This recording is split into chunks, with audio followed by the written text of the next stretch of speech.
सवाल था सर, उत्पत्ति की पुस्तक से 18 अध्याय में जो देखा गया है वचन जो कहता है कि अब्राहम ममरे के बांज वृक्षों के तले बताया जाता है करीब धूप के समय तंबू के द्वार पर बैठा हुआ था। और वचन कहता है तब यहोवा ने उसे दर्शन दिया। और आगे कहता है कि जब उसने दृष्टि की आंख उठाकर देखता है तो वो अपने सामने मतलब तीन पुरुष को पाता है।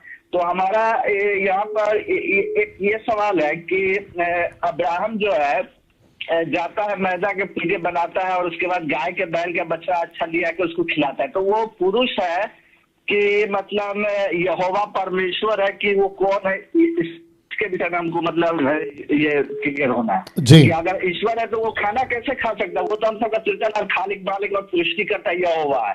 तो अनादिकाल के परमेश्वर को बताया जाता है कि ये भोजन संसारिक करने की क्या आवश्यकता है हमसे। और दूसरा नंबर अगर पुरुष है तो यहाँ पर पुरुष शब्द क्यों इस्तेमाल किया गया है? ये चीज हमको समझ ही यहाँ पर नहीं आया। ठीक है आ रहे हैं।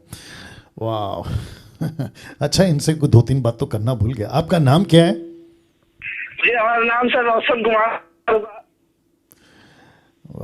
ओके, आप कौन से जगह से हैं?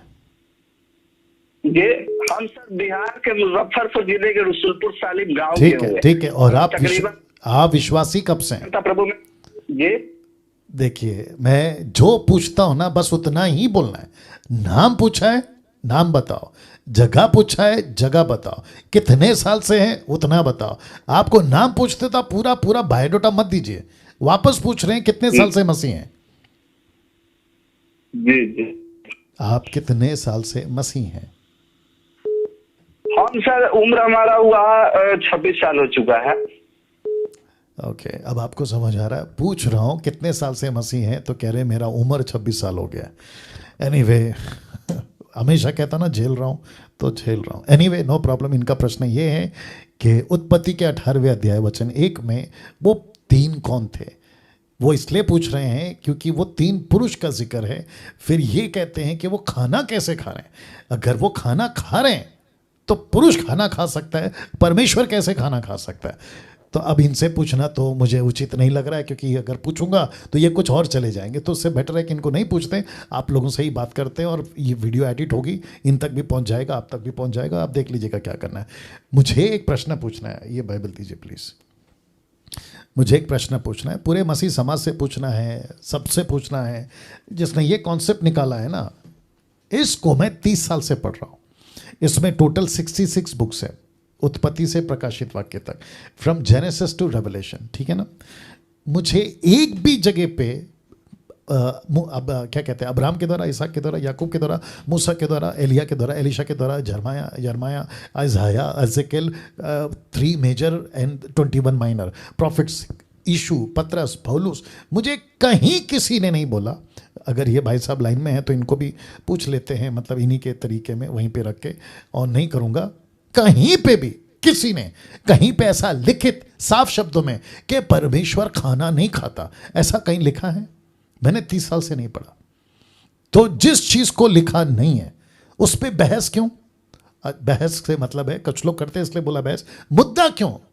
इशू क्यों इस बात के ऊपर? उस बात का मुद्दा क्यों? मुद्दा किसका बनता है? अगर कोई चीज को कहा गया कि नहीं करना, वो कर दिया, उसको कहते हैं मुद्दा बन गया। कानून कब बनता है? जब कोई चीज़ गलत है तो उसके ऊपर कानून बनता है। फिर कहते हैं कानून टूट गया। क्यों टूट गया? क्योंकि गलत किया, कानून था, टूट गया। जिस चीज़ का मुद्दा नहीं है उसका मुद्दा क्यों बना रहे हो? कहाँ पे लिखा है कि परमेश्वर नहीं खा सकता? क्यों नहीं खा सकता परमेश्वर? मैं फिर पूछूंगा, परमेश्वर क्यों नहीं खा सकता? परमेश्वर ने खुद को डिक्लेयर किया था क्या मैं खाना नहीं खाऊंगा? अगर लिखा है उत्पत्ति के 18 का 1 दे दिया। इसका जवाब दे चुका हूं, लेकिन क्योंकि इन्होंने इसको अलग तरीके से पूछा इसलिए जवाब दे रहा हूं। देखिए, लिखा है, बहुत साफ शब्दों में लिखा है 18 का 1 में, और लेखक का नाम है मूसा। मूसा को परमेश्वर बोल रहा है, एलोहिम बोल रहा है, कहता है लिख, उत्पत्ति 18 लिख। लिखता है, अब्राहम ममरे के बांज वृक्षों के बीच कड़ी धूप के समय तंबू के द्वार पर बैठा हुआ था। मूसा वहां पे नहीं था, ये तो अब्राहम का जिक्र है। तो मूसा जो सुन रहा है वो लिख रहा है। तब यहोवा ने दर्शन दिया। किसने दर्शन दिया? यहोवा ने। इसी को हिब्रू में पढ़ो, एलोहिम। एलोही में 3 पर्सनालिटी है। तो यहां नहीं लिखा है ना कि स्वर्गदूत ने दर्शन दिया। इसको कैंसिल नहीं कर सकते, नहीं तो फिर गलत हो जाएगा। यहां पे ये भी नहीं कह सकते कि ये प्योरली मनुष्य, नहीं कह सकते। परमेश्वर व्यक्ति है, ये बात तय है। परमेश्वर व्यक्तित्व में है, पर्सनैलिटी में है, ये बात सही है। मनुष्य का रूप नहीं था या शरीर नहीं था, क्या दिक्कत है? इसलिए तो यीशु ने जन्म लिया। लेकिन जिसको दिखाई देने के लिए बात कर रहा है, उसको परमेश्वर 3 पुरुषों के रूप में दिखाई दिया। इसको भी क्यों गलत साबित करे, उसका मुद्दा क्यों बनाए? क्या परमेश्वर खुद को प्रकट नहीं कर सकता? ऑफकोर्स कर सकता है। वो सर्वव्यापी है, सर्वशक्तिमान है, वो कुछ भी कर सकता है। अगर उसने रोटी खाई है तो उसका मुद्दा क्यों कि परमेश्वर रोटी कैसे खा सकता है? क्यों नहीं खा सकता? ऑफकोर्स खा सकता है। क्यों बात इस थ्योरी को क्यों एक्सेप्ट करें? अच्छा वो छोड़िए वो छोड़िए, इनको अभी मेरी मजबूरी है, पूछना पड़ेगा। भाई साहब जी, क्या स्वर्गदूत खाना खाते हैं? सर स्वर्गदूत तो आत्मा है, आत्मा। आपको जितना पूछते हैं आप उतना क्यों नहीं बोलते भाई साहब? आपको सिर्फ बोलना था यस या नहीं।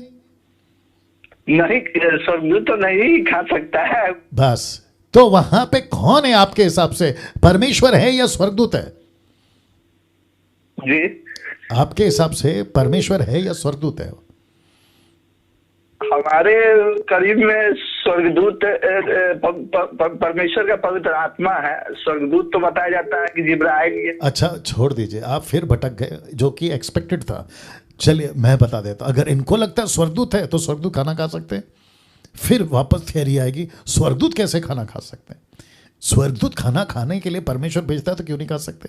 परमेश्वर खुद क्यों नहीं खा सकता? क्या कॉन्सेप्ट है? तो परमेश्वर खाना खा सकता है अगर उसकी मर्जी है। स्वर्गदूत खाना खाना चाहता है, परमेश्वर भेजता है, खा सकता है, उसकी मर्जी है। और बहुत सारी घटनाओं में हम पढ़ते पढ़ते आते ओल्ड टेस्टमेंट के अंदर। और क्या कहते हैं, कौन सा वचन है? इब्रानियों 13:1 देना, अगर मैं गलत नहीं हूँ।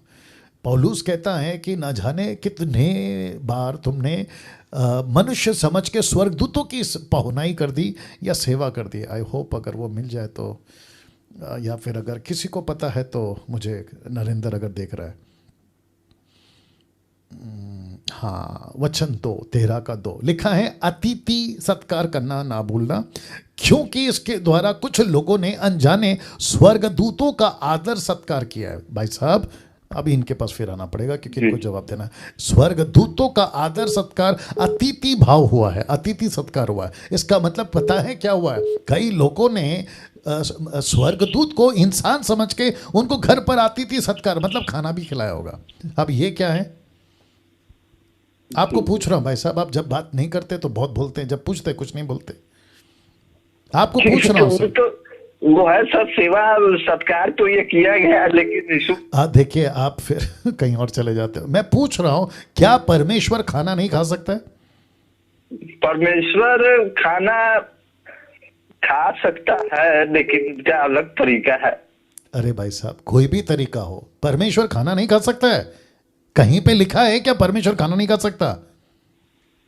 नहीं, ये तो बात बस तो जितने दर्शक हैं आप लोग 1200 लोग वापस आ गए, खुशी है। बीच में वाईफाई का इशू था। तो देखिए दिक्कत यही है, इसलिए कहता हूँ ना कि देखिए जब आप लोग मुझे कॉल करते हैं ना, मैंने प्रोग्राम का नाम क्या रखा, पूछो जो भी पूछना है। 33 एपिसोड है ये। इसका मतलब ये नहीं है कि आप मन धड़क पूछो और फिर मैं अगर जवाब दूं और आपके दिमाग वहाँ नहीं चले जिसका मैं रेफरेंस दे के बात करता हूं, तो फिर कहते हैं ना कि उलझने के जगह पे आप और सुलझने के जगह पे और उलझ जाओगे। ये मैं नहीं चाहता। तो जो भी बंदा मुझे कॉल करता है, आप पहले से प्रिपेयर रहो कि डैनियल राज को कॉल कर रहे हैं, ये वो व्यक्ति है जो एक जगह से अटैक नहीं 4 जगह से अटैक करेगा। मेरे दिमाग में ना वचन आप जब पूछते ना तो मेरा दिमाग दौड़ना शुरू कर देता है उस क्षेत्र में। आप मुझे क्या बोलना चाहते हैं मुझे नहीं मालूम, लेकिन ये परमेश्वर का अनुग्रह है कि मेरा दिमाग दौड़ने लगता है। मैं चारों तरफ से टैकल करता हूँ। फिर अगर आप उसकी खबर नहीं रखोगे तो फिर आप सुलझने के जगह पे और उलझ जाओगे। ओके, तो इसका ख्याल रखिए भाई साहब। मेरी बात सुन लो भाई साहब, वापस कह रहा हूँ परमेश्वर खाना खा सकता है नहीं खा सकता है, इसका कोई स्क्रिप्चर नहीं है। अगर लिखा है वो परमेश्वर था, खाना खाया है, तो हम उसको स्वीकार करेंगे, जैसा है वैसा ही स्वीकार करेंगे। बोलिए क्या बोलना चाहते हैं आप?